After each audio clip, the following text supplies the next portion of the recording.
to the Conservation Tribe. Today, we are joined by a very special guest, Maria Abadilla, founder and chairperson of Orangutan Alliance. So, Maria, thank you very much for coming on the show. It's a pleasure to have you here. Great to be here. I am very much looking forward to this conversation. In my opinion, I think you're a very important piece to this conservation puzzle, being the leader of Orangutan Alliance and the work you guys do, which is in comparison to me, who's relatively new to the space, and to be honest, trying to figure out what kind of role I can have as a conservationist and what kind of impact I could have. So on that, I'm very grateful for you taking the time to talk to me and be on this podcast. So thank you very much. Thank you too. And on that, basically, I remember having a conversation with someone, and they said to me, "So Maria, are you a conservationist?" And I said, "Well, I had to think about that because I have, in terms of how I saw a conservationist and their formal qualification, in my mind, every single one of us can be a conservationist and take our role. And for me, Blane, you are doing that already by, sharing the word and really covering all the trailblazers that are working towards a sustainable planet on your podcast. So well done." Thank you. There's a lot I want to talk about today, from the environmental impacts of palm oil and the work you guys do to try and address those problems. Also thought it'd be a good time to talk about our podcast, not this podcast, another one that we're currently working on called Eco Impactors. But before we do any of that, can you please introduce yourself to the podcast? Right. So basically, I'm the chairperson of Orangutan Alliance. We're a not-for-profit social enterprise, and we administer the palm oil-free certification mark. And beyond administering the certification, we also provide advocacy to support the work that, people working on conservation in areas affected by conflict palm oil. We sort of support through advocacy, but we also support through impact projects that help fundraise or create new solutions to support their work. Mm-hmm. Love the concept. What inspired this project? Look, I think, a lot of people in the space that have been following the conflict palm oil issue, they were frustrated in terms of, how can they assist? How can they respond? Beyond, just signing petitions, which is also important. Mm-hmm. And, during that time, I actually saw, I'm a member of the food industry, and some of the people that I work with are members of the cosmetic industry. We saw that there needed to be a response in terms of supporting consumer choice in this issue, but also supporting the industry to see that there was a need to develop deforestation-free solutions and ingredients. So that's why we essentially developed Orangutan Alliance, so to support the conservationists through industry. Mm-hmm. So you provide a palm oil-free certification, which businesses can subscribe to through your organization? Yes, that's correct. Yeah. Mm-hmm. Yeah, I think it's very important. I love what you guys are doing because it explores that business realm, which is very important. Like when I look at conservation, I look at it in terms of, does it make sense ecologically? Does it make sense economically? And does it make sense ethically? And I think one thing that's probably has been missed, in my humble opinion, is there's not enough focus on how conservation makes sense economically, because that is the reality of the world, and it has to make sense in that realm as well. Yeah. For it to be sustainable.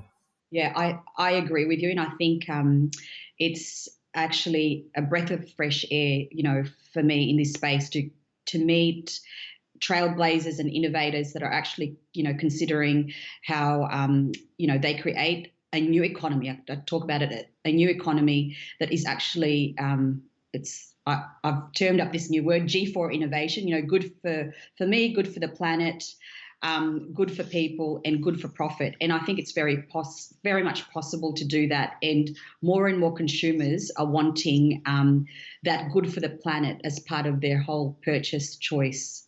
I like that. What's that? G4? G4 innovation. And this is your invention, G4. Well, I came from a G4 summit. I just called it a G4 innovation. Rightio. I like that. That kind of aligns with how I define purpose. So for me, purpose, what I'm currently in the pursuit of, is the intersection of what makes you happy, what you're good at, what can make you money, and what adds value to the world. So if you can find something, a lifestyle or a career where all those four things overlap, that, in my opinion, is purpose. And that kind of speaks to what that G4 is about. Absolutely. Yeah. Mm-hmm. Okay. So palm oil, a lot of people think of palm oil, they're aware of it somewhat, and they understand that it's probably not the best thing in the world. But can you briefly talk about kind of what palm oil actually is and the negative effect that it is currently having on the environment? Look, palm oil has got a lot of uses as a commodity, as a plant. You know, you can use it in quite a lot of products, whether that's baking goods, ice cream, a lot of the processed food that we consume. If you buy bread, if you are using margarine, it's probably in there. So it's used in a lot of products and even cosmetics and toothpaste that we have in our cupboards today. And when it's produced non-sustainably, and currently a lot of it is under non-sustainable production, it has a lot of impact in terms of biodiversity loss. It's been attributed to climate impact. It also has issues in terms of land grabbing. So there's quite a lot of non-sustainable impacts in the way that it's cultivated. Mm-hmm. So it has an effect on the whole ecosystem. Yeah, absolutely. Biodiversity loss is one of those. Mm-hmm. But orangutans seem to be the kind of the poster animal for palm oil. Why is that the case? Was that kind of just a coincidence, or are they more affected than other species? Look, there's actually, according to the IUCN, there's actually 193 species that's affected, on this issue worldwide. So palm oil is actually not just grown in Asia, it's grown in Africa, in South America, in a lot of other countries. Mm-hmm. However, the top two producing countries are actually in Asia, and Indonesia is probably the largest, and that's why the orangutans become that poster child that you say, because they're found in Indonesia and they're critically endangered. Mm-hmm. And they're also the poster child because they're a keystone species. They're an important part of the ecological and biodiversity of those regions. Mm-hmm. And they're good in terms of seed dispersing. And when you protect one orangutan, you protect other species living in that forest. Mm-hmm. Yeah, talking about kind of their ecological role and kind of their contribution to the ecosystem, I think is really important, because people often have the mentality of, why should I help this person, this animal, this thing? Like, what's in it for me? So kind of clarifying, orangutans and what role they play is, I think, important. So to add to that question, why should we care about orangutans and why should we want to conserve them? Yeah. Look, I think it's been mentioned before, they share 97% of our DNA. They're probably our closest relative, and there's not really many of them left. When if orangutans go, that whole seed dispersing activity that they do in the forest, won't happen anymore, and that affects basically plant life, but it also affects all the different species that rely on that forest canopy. Mm-hmm. So they're really an important species to protect. Mm-hmm. Definitely. So this palm oil industry and the problems that arise from it, it seems to be a heavy influence of awareness and being aware of kind of the negative impacts, but also awareness of the products that are associated with this industry. So can you speak about what products are currently using this product and, you know, products that we should be looking out for potentially? Look, I mean, we probably purchase, quite a lot of those different types of products, whether it's toothpaste, shampoo, your hair gel might even have it. Things in your shopping trolley, as I mentioned previously, whether that's ice cream, that's bread, spreads, margarines, frozen food. So, quite a lot of the things that you would normally purchase have it. So that is everywhere, pretty much. Yes. So one problem I wasn't actually aware of until I was looking at your website was the fact that palm oil, there's many different names for it. So if you look at a product and you look at the ingredient list, it's not always palm oil. It has some other name associated with it. Can you speak about like that? How many different names are associated with this, and kind of what can we look out for if we in the shop and looking at the ingredient list? So look, there's actually hundreds. There's more than 200. There's more than 300. There's actually more than 500 names around this area, but everyone just thinks it's 200. It's actually a lot more. And the problem is that there's no mandatory labeling around palm oil at the moment, and it can come in so many different names, whether that's glycerin, isosteric acid, vegetable oil, lecithin. There's a lot of names that it can come under that without, further investigation, you would not know whether it's palm oil or a palm oil derivative. Mm-hmm. This is something that really gets me going, like transparency. Like, how can there be 500 different names for this thing? Yeah. Well, look, in some countries where it's legislated that they have to declare it, that Europe has some of that those laws, and in the US, they can have some level of checks for some products, where it has to be declared. But unfortunately, here in Australia and New Zealand, we don't have that. So, that's one of the reasons why we've certainly developed our mark is as a response to support consumer choice in this area. But also, we work with other people that have did an amazing job in terms of developing apps, and we support their work, that assist consumers that are wanting to have more choice on this topic. Mm-hmm. Are there any alternatives to palm oil? Look, there's a few that's currently under development. I think some of the things that we've spoken about, we've seen in the news recently is, new innovators. For example, Revive Eco that is formulating oils through coffee waste. There's new developments in terms of algae. And then you've got other oils that are actually not developed in the equatorial region that has got impact in that biodiversity, in that space where there's quite a lot of, plants and animals that are endangered. Mm-hmm. So as part of Orangutan Alliance, you offer this palm oil free certification. So we touched on before kind of how important it is to actually make sense economically. So from a business perspective, what incentive is there for them to kind of be palm oil certified? Well, firstly, palm oil free certified, sorry. Yes, yeah. So firstly, there's a lot of consumers wanting to have choice in this area, and there's some that want to go palm oil free, some that are looking for deforestation free alternatives, and they can't easily identify that. So it helps your product in terms of, sharing your claim to your customers in terms of what you might not have. So in this case, they don't have palm oil in their ingredient list, but also it assists in terms of, getting manufacturers to think about alternative ingredients as a response, because people are looking for it. People are wanting sustainable choices. So that whole demand, consumer demand, is helping reshape the whole ingredient supply economy, essentially, to make it a bit more responsible. So that's a good environmental benefit. But beyond that, having the certification seal helps share that claim.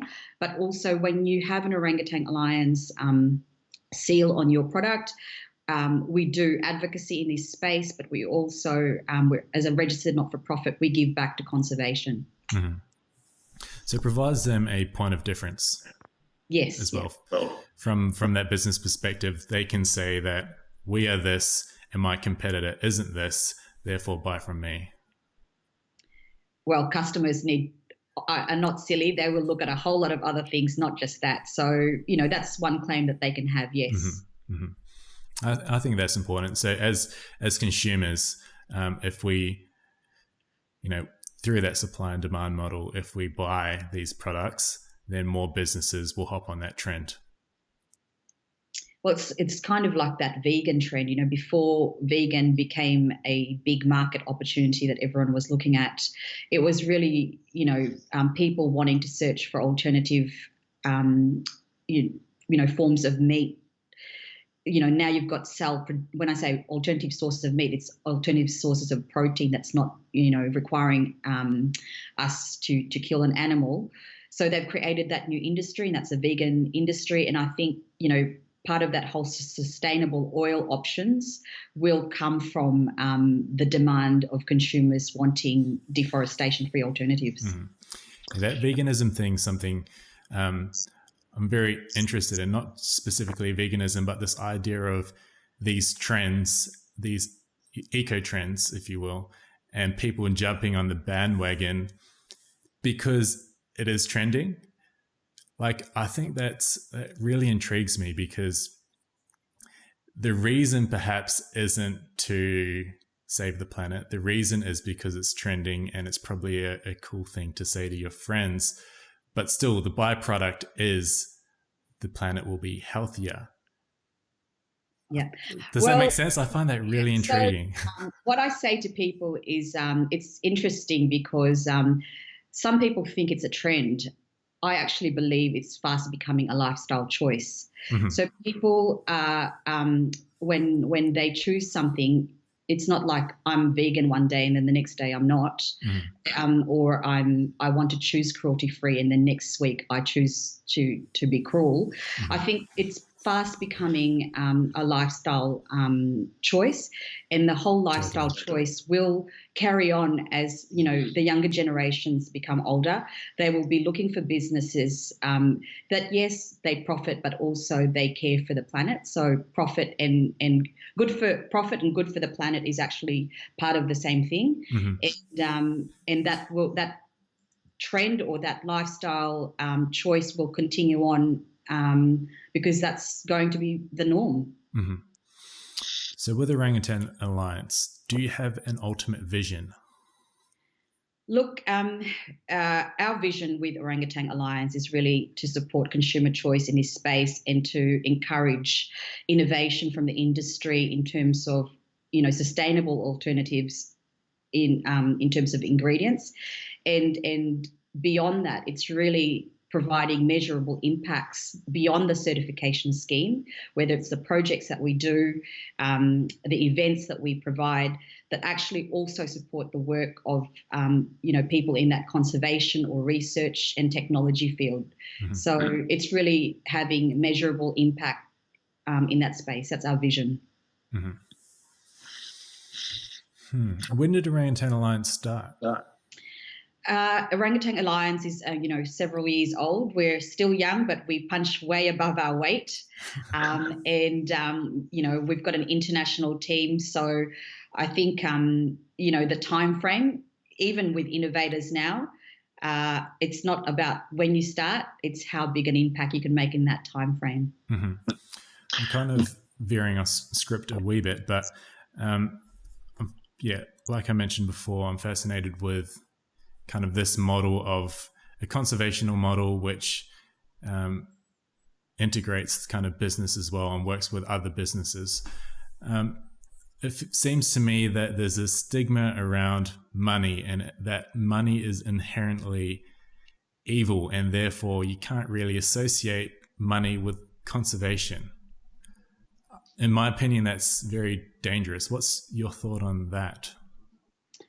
I think it's possible to have both, and the only way that the social proof to that is having, seeing new businesses that are already doing that. So let me give you an example. So in Australia and New Zealand, you've got Thank You, that's already doing socially good projects, giving back, yet amazingly introducing new categories in the supermarket. So there's more and more businesses like that are coming up. In cosmetics, you've got different businesses that also adopt that model. So I sell, I do good, I fulfill consumer demand, but also I give back. So I think sometimes people overthink it, and I think you just need to look at, how can my business be purposeful? How can I still fulfill consumer demand? And what part of that demand will have the biggest impact in terms of their purchase choice, but also for the planet? Mm-hmm. Yeah, no, I totally agree. I think, money is important. It's an important thing to consider. It's not bad. It's neutral. It becomes problematic when we potentially on how we make the money and how we spend it. So, yeah, I think we can definitely do business in a way that generates an income, but also is beneficial and makes a positive impact on our planet. And I think that's what we should be working towards. I think when we do that, that's where we get sustainable conservation and at scale. Yeah. Because you benefit, but everyone else benefits as well. And you need a model where you, as a business, benefits, or else I don't think there's going to be mass adoption. Yeah, I think, look, a lot more people nowadays are looking for purpose in what they do. And I think one way of adding that purpose is, what can I do in what I already know and the skill sets that I have that is meaningful for the things that I value most. And a lot of times those values relate to some kind of social impact that people really care about. Mm-hmm. So one thing I mentioned before was there are many forms of conservationists. And for me, one challenge that I'm trying to figure out is what kind of conservationist I am. You can be a scientist, you can be a researcher, you can be a creative. There's many different forms a conservationist can take. What kind of a conservationist are you? I think putting labels on those types of things is, very limiting. And all I say to people is, I'm just one person that decided to care. And if you just start with that premise, as in, I care about this issue, I want to make an impact, and I want to have open conversations about it, explore opportunities for innovation, and just start with that, then you don't have the label to dictate how you should, you should be like. So I think just a conservationist, someone who cares about an issue and willing to do something about it. That's the kind of person I am. Mm-hmm. I agree with that. I think that's a really good way to look at it. It can be dangerous if we assign too many labels to things, because it puts us in a box, and you kind of think that you need to be living by these set of rules in order to satisfy that label, but then you potentially miss out on opportunities. So yeah, I think you need if a conservationist is someone that wants to do their part to protect our planet, or do their part to make a positive impact on our planet. It's interesting, I saw one of the questions that you asked, and how do we leave the podcast with a question, a posing question to people? And one of the things I wrote down is, we can no longer leave everything just to the conservationists, in terms of just the protection of the planet or endangered species, because each one of us has actually got a role to play in what we do, how we purchase, in how we vote, and we have that individual responsibility. So I think we need to work with conservationists and support them, but working with them is not just about donations, it's about what we do in our daily lives. And it's all about being a good ecological citizen. Mm-hmm. Yeah, which includes just your daily actions. Yeah. What you buy, how you live, just everything. Just be an ecological citizen. That's right. Mm-hmm. Yeah, I agree. I think everyone can be a conservationist, and it can take many shapes and sizes. We all have a role to play, and we all have a story to tell, and they are all important in their own ways. That's, I guess, the whole reason behind this podcast is Conservation Tribe is I want to speak to the whole array of conservationists out there, because I think I don't come from my background is architecture. My whole degree was on the built environment, and I finished that, and now I'm passionate about the natural environment. Although I've always been interested in that, but it's taken me these years to kind of come to that realization. But even like that was probably. I think, Blane, new ways of thinking can come from people outside the industry, and I think having people care outside the industry, because everyone that sits on the conservation space is already converted.